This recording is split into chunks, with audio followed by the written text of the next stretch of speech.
Angel Reese was like, she was giving me flashbacks, okay? I kept getting nightmares from last year, 2024 WNBA season, towards the end of the regular season, when Angel Reese had that hairline injury, fracture injury, whatever, to her wrist, okay? And she actually had to go to surgery, and it prematurely ended her career that season. She had to sit out for the rest of the remaining season, okay?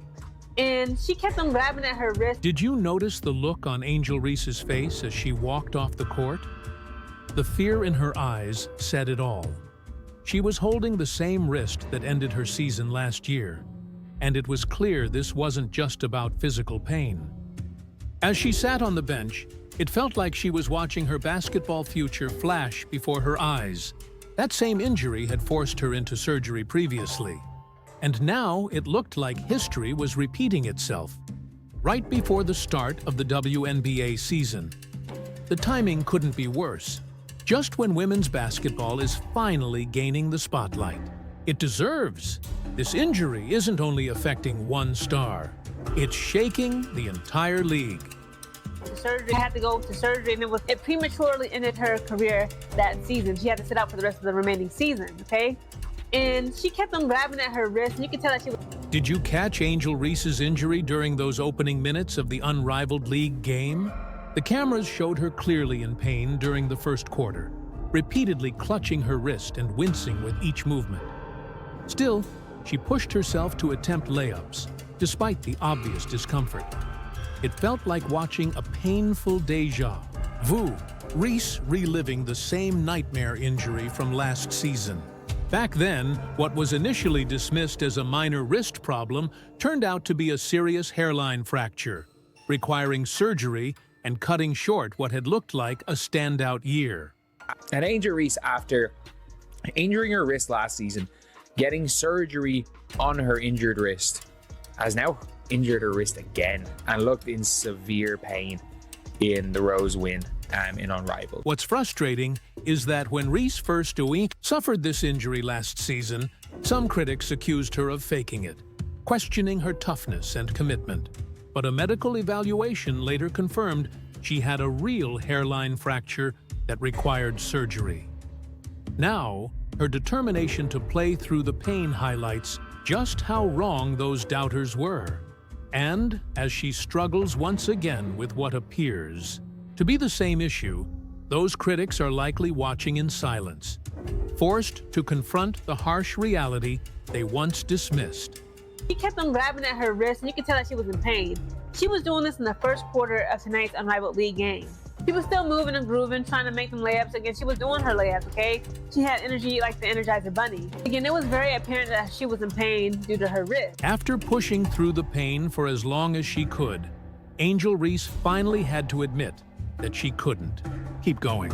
For someone as competitive and passionate as her, that kind of decision doesn't come easily.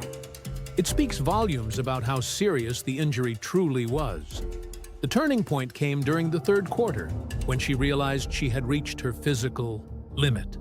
She had got sat down, but I believe in like the second to third quarter, she came back and was playing some more, and then finally after that, she just decided to rest the rest of the game. The cameras caught Reese looking heartbroken and on the verge of tears as she sat on the bench. Her face said everything. She knew exactly what this might mean for her immediate future. This wasn't just about missing a single exhibition game. When the same injury resurfaces, especially in an area that already required surgery, doctors start to worry about long-term damage. It raises serious concerns about recurring structural issues, not just a random new injury. These kinds of setbacks typically take longer to heal and can lead to ongoing complications throughout a player's career. I just remember during the year when Angel Reese landed on her wrist, and then you can see her just kind of doing this, trying to get in and playing, and then it was oh, she faked a wrist injury, it wasn't real, and it's you can literally see where it happened. Did anyone else notice how Rose completely dominated Team Vinyl in that recent blowout, winning 74-46? The strange part is, no one seems to be talking about the victory. When your star player is battling a potential injury, the win somehow feels hollow.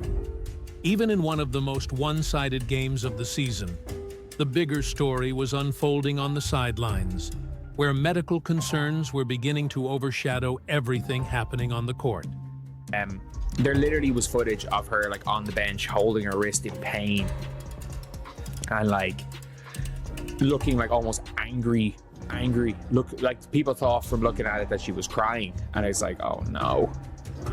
And like the last thing you want is another wrist injury from one after getting surgery. The stats tell a story that deserves attention.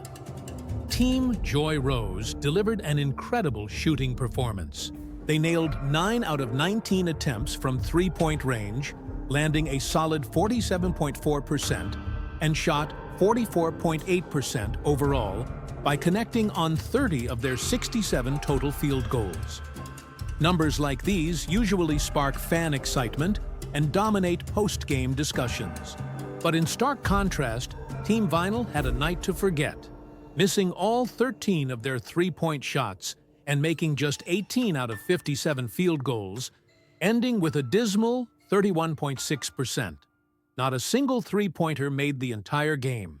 The Rose have been doing very well. With her 6th game-winning shot, Chelsea Gray once again proved why she's known as one of the clutchest players in women's basketball. Her elite point guard instincts, combined with a strong rebounding squad, gave the game serious highlight reel potential. Rose's team pulled down 41 rebounds compared to Vinyl's 38, and both sides played with intensity and precision, showcasing their talent at the highest level. Okay, field goals made. So Team Vinyl, guys, they were 18 for 57, whereas Team Rose were 30 for 67. And then for three-pointers, this is really bad. Okay, Team Vinyl, again, they got some good pieces. They got Ray Burrell. They got, what's the little girl name? Don't tell me. They got Aaliyah Boston, okay? They were horrible, okay, at shooting, if you just look at the score. So for three-pointers, they were 0 for 13. They didn't make none of their three-point attempts. Yet when Chelsea made another jaw-dropping play, something felt off. The usual buzz from the bench was missing. Instead of loud cheers and energized reactions, the atmosphere shifted, like the mood in a hospital waiting room. The temperature in the arena dropped, not literally, but emotionally. What should have been an electric, high-energy moment fell eerily flat. There were no high fives, no animated chatter, just a strange stillness. Shout out to Brittany Sykes and Chelsea Gray. They really made a huge difference and impact in this game again, guys. This is Chelsea Gray's sixth time hitting the game-winning shot in this current unrivaled league season. Again, it was an amazing game, an exciting game. Shout out to everybody, okay, that was out there moving and grooving. The cameras caught it all. The unease among Team Rose. Despite having a huge 30-point lead, something wasn't right. The players kept sneaking glances at their injured teammate, their focus clearly shaken.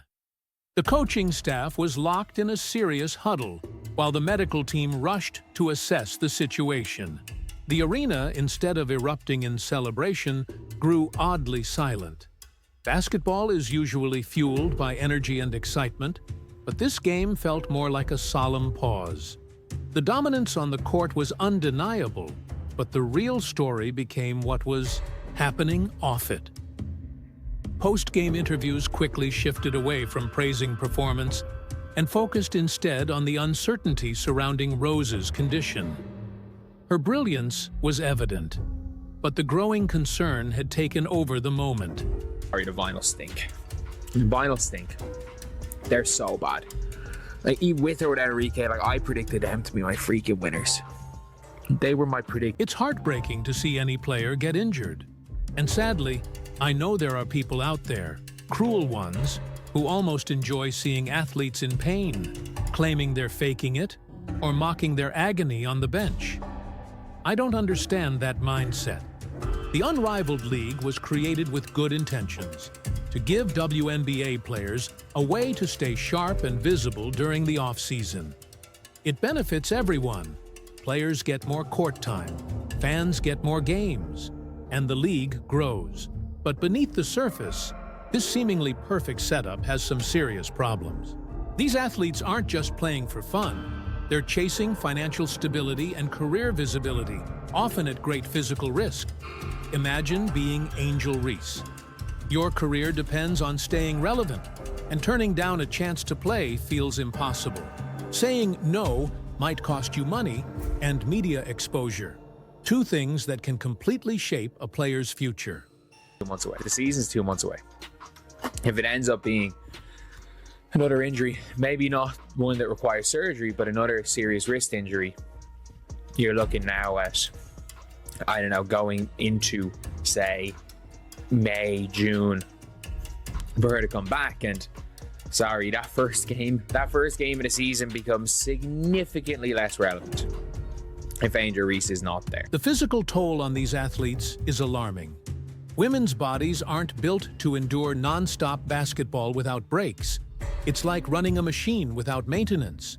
Over time, that wear and tear builds up. Female players are already more prone to injuries, especially in the joints, where less muscle mass means less protection. When you combine that biological vulnerability with year-round schedules and minimal rest, you create a perfect storm for injuries that can derail a promising career. And the sad thing again to see any player getting injured. And look, and I get it. There are horrible people everywhere that probably want to watch Angel Reese get hurt or see her like in agony on the bench and claim it's a faked injury, and I don't know some of the mad stuff. What's truly shocking is seeing coaching decisions that seem to ignore these medical realities. Considering Angel Reese's well-documented wrist issues, and with the WNBA season fast approaching, why would Coach Noelle Quinn keep her on the floor despite her visible discomfort? This isn't an isolated case. Across the league, women are forced to take these risks because they need the exposure and income from leagues like Unrivaled. But each additional minute played becomes a dangerous bet. A rookie might get attention and a quick paycheck now, but at what long-term cost to her career in the WNBA? Angel is all right. Again, the WNBA season, the tip-off, guys, put it in your calendar, is May 16th, okay? I get out of here, okay? I will be skilled bridging out of the military May 19th, okay? We got a lot of things to do come May. We cannot afford to have Angel Reese sitting out this upcoming season due to another injury. We're witnessing a dangerous trade-off: short-term opportunity versus long-term career sustainability. And Angel Reese embodies that dilemma. She's a rising star, yet she's sacrificing valuable WNBA development time for the benefits of off-season play. But this isn't just about individual players. It affects the league as a whole and its growing audience. How many budding careers will be cut short before real changes are made to protect these athletes? Again, I'm all for Unrivaled League. I've enjoyed it thus far. Again, Brianna Stewart and Afisa Collier, shout out to them for giving us this league. But again, this is just what we fear, okay, when it comes to us as spectators and fans of these athletes, these women, the women in the sport. The strain of playing all year without proper recovery is reaching crisis levels, especially for women, who are already more vulnerable to injury due to physiological differences. Angel Reese's latest injury shines a spotlight on an issue many don't want to acknowledge. It's not just about winning championships. It's about building a league that's sustainable, where our stars aren't burning out like candles lit at both ends. What's the point of setting viewership records if our top talent can't stay healthy enough to perform? That's the real victory: keeping these women on the court. The image of Reese in pain should be a wake-up call. While teams stay quiet and fans hold their breath for updates, women's basketball needs more than stars. It needs lasting change so those stars can shine for more than just one season. Welcome to WNBA Top Stories Daily. WNBA highlights and stories. Subscribe and stay in the game.